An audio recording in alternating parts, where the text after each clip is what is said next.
Ayuhal mustami'in al-kiram wal mustami'at rahimakumullah. Alhamdulillah kita akan memasuki sesi interaktif pada tausiah pagi ini. SMS yang pertama Pak Syekh yaitu Assalamualaikum Waalaikumsalam warahmatullahi wabarakatuh. Pak Syekh, amal apa saja yang dapat menyelamatkan kita di alam kubur? Syukran. Nah, ikhwatul iman, ukhtul mu'minah. Pertanyaan ini bagus sekali ya, ikhwatul iman. Amal apa saja yang bisa menyelamatkan kita di alam barzakh atau alam kubur? Awalan ikhwatul iman, inna Allah subhanahu wa ta'ala farada alaina as-salah yawm 5 waqt yawm laylah. Sesungguhnya Allah subhanahu wa ta'ala telah mewajibkan kita terutama menegakkan salat 5 waktu, 1 hari 1 malam, yaitu termasuk rukun bin arkan Islam. Dan ini amal yang sangat mulia di sisi Allah SWT, yaitu menegakkan sholat 5 waktu dan pada tepat waktu dan di masjid. Dan ini amal-amal yang membawa kita bukan di alam barzakh saja, tetapi di akhirat. Banyak hadis yang mencantumkan awal ma yuhasib abdu yaumul qiyamah sholat. Pertama yang akan dihisab di hari kiamat adalah sholat. Kalau dia baik-baik sair amaluhu. Kalau baik-baik semua amalnya. Kalau jelek-jeleklah amalnya, yaitu salat. Jadi dalam hadis Nabi SAW juga, nawwaru kuburukum bisalah. Terangkan kubur kita dengan menegakkan salat. Jangan tinggalkan. Dan lain-lainnya. Ikhwatul iman ya. Wallahu a'lam bishawab. Kemudian yang berikutnya yaitu Assalamualaikum Waalaikumsalam warahmatullahi. Pak Syekh, untuk niat saum ya, bolehkah kita meniatkan 1 bulan sekaligus? Nah, ikhwatul iman ukhtul mu'minah, bolehkah meniat 1 bulan suci Ramadan atau kamilan? Nah, boleh.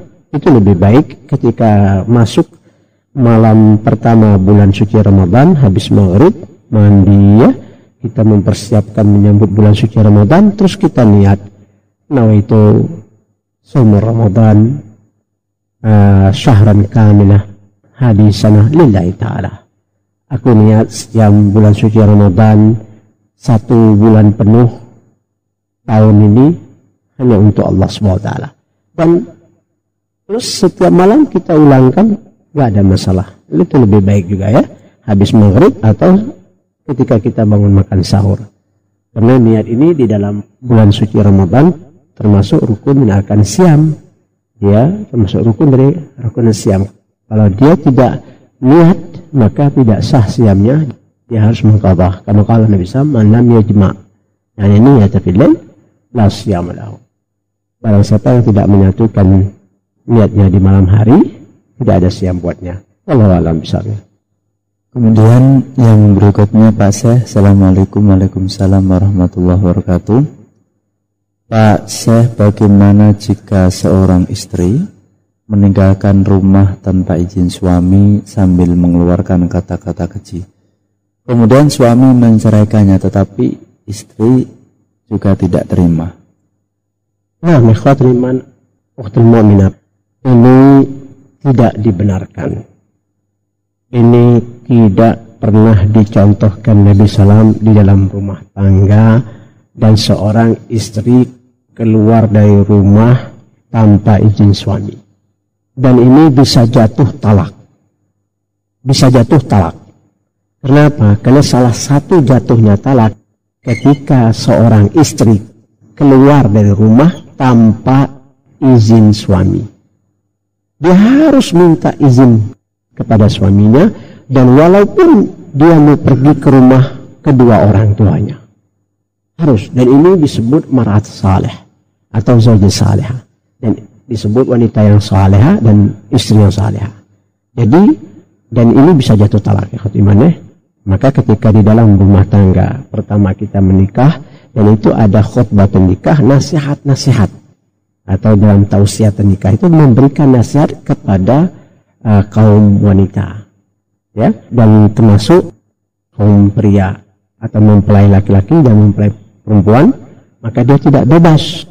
Karena sekarang dia sudah bersuami, dia keluar dari rumah harus minta izin, bukan memberitahu. Tidak. Jangan nanti dia keluar, dia sampai di satu tempat atau di pasar, dia telepon suaminya, saya sudah ada di pasar atau di mall. Itu nggak benar, akhwat iman. Itu memberitahu, dan dia harus minta izin sebelum dia keluar. Yang kedua, ketika dia keluar, suaminya menjatuhkan talak, atau istrinya tadi katanya mencercah, mencela, dan ini juga tidak baik. Dan ini talak laisa talak sunni, bukan talak sunni. Kenapa talaknya tidak dicontohkan Nabi SAW? Harus kalau memang ini rumah tangga sudah tidak bisa dipertahankan lagi, maka dia panggil, hadirkan kedua orang tuanya, dan dia memberikan penjelasan bahwa apa yang terjadi dalam rumah tangganya, dan kalau itu sudah betul-betul tidak bisa dipertahankan, maka dia boleh bercerai, yaitu talak awal, cerai pertama. Dalam arti kata talak raj'i, kembali alaiha nafakat, dia dapat nafakat apa semua, tidak keluar dari rumah, pendidikan itu ya. Nah, kalau memang ini alhamdulillah setelah itu dia kembali bisa berjalan terus, alhamdulillah. Kalau tidak, andai kata sudah tidak bisa dipertahankan, maka dia bisa menceraikan talak tsalis ghair raj'i, ya. Sudah tidak bisa lagi dipertahankan. Talak yang telah dicontohkan Nabi SAW, yaitu talak sunni, ya. Harus ada saksi, ya. Harus diketahui orang tuanya, dan mungkin dia harus lapor ke Kementerian Agama. Sekaligus berarti dia setelah iddahnya 3 bulan, dia boleh menikah lagi kalau untuk wanita. Amma untuk laki-laki nggak ada iddahnya. Dia cerai istrinya pagi, ya malam dia boleh punya istri baru, ya. Wah, Islam tidak mempermasalahkan dalam talak ini. Dalam hadis Nabi SAW, inna abghadal halal ala Allahi talak. Sesuatu yang dibenci Allah, tidak disukai Allah SWT adalah cerai. Itu hadis lemah, Allah memerintahkan kita untuk menikah dan juga memerintahkan kita untuk bercerai.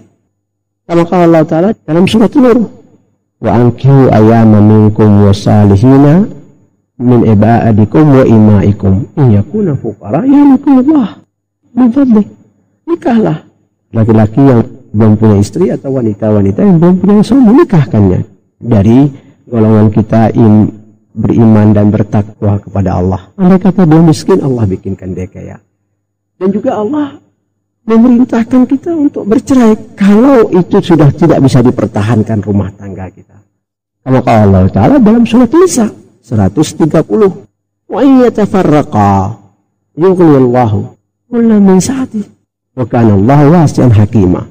Andai kata mereka bercerai, Allah memberikan keduanya dengan kebaikan. Si laki-lakinya bisa mendapat istri yang bagus, ya, yang baik, yang beriman, bertakwa, mungkin perawan, dan istrinya bisa menikah lagi kepada suami yang lebih baik daripada suami yang pertama, ya. Wallahu a'lam bishawab. Yang berikutnya Pak, Assalamualaikum Waalaikumsalam warahmatullahi wabarakatuh. Pak, bolehkah kita mengembalikan pinjaman uang tetapi dalam bentuk emas? Ikhwatul iman, ukhtul mu'minah, bolehkah kita mengembalikan pinjaman uang di dalam bentuk emas? Awalan ikhwatul iman, ada yang namanya seperti barter ini, ya. Tidak dibenarkan kecuali kita tamanin awal, kita hargai awal. Jadi boleh, tapi hargai awal. Misalnya saya pinjam uang sama si fulan 1 juta. Terus saya punya emas 2 gram emas. Tapi saya hargai dulu emas tuh. Sekarang emas di pasar berapa? Misalnya 600. Ya sudah, saya bayar Anda dengan 2 gram emas. Misalnya saya tidak punya waktu untuk menjualnya. Berarti dia kembaliin ke saya 200. Memang betul harga emasnya seperti itu. Kalau dia menerima nggak ada masalah.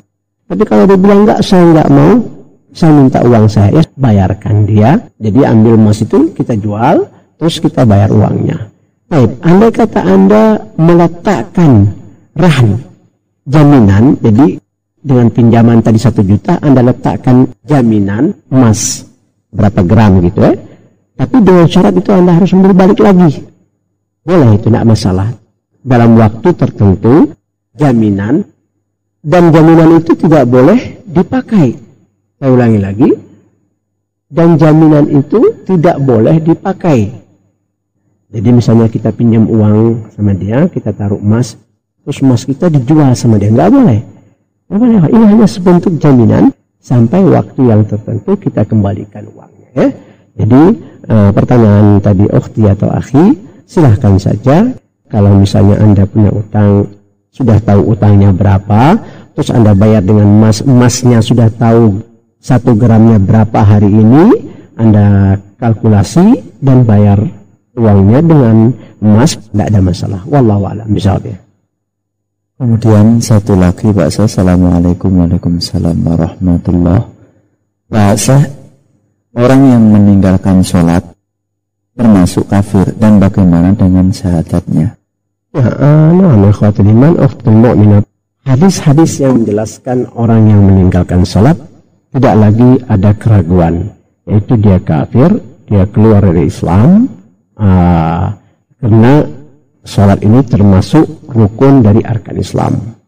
Tetapi ada fuqaha yang menjelaskan selagi dia memiliki kalimat tauhid, akidah, yaitu sahihah, asyhadu an la ilaha illallah wa asyhadu anna Muhammadar Rasulullah, maka dia masih dalam kondisi Islam. Kalau dia meninggal, kata Imam Syafi'i, kita wasulkan, kafankan, kita salatkan, kita kuburkan.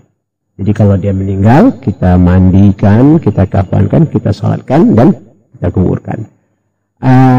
Masalah urusan dia dengan Allah SWT, insya azabu insya ghafarlu, kata Nabi SAW. Kalau Allah menghendak mengampunkan dosanya, diampuni Allah.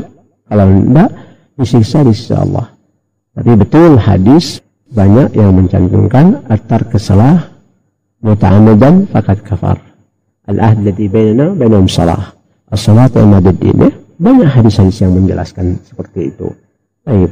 Ada fuqaha lagi yang mengatakan dia kafir, yakni kafir nikmat.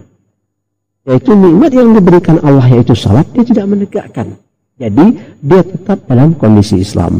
Kita nasihatkan, kita ajakkan dia bertobat, tobat kepada Allah, taubatannya nasuha.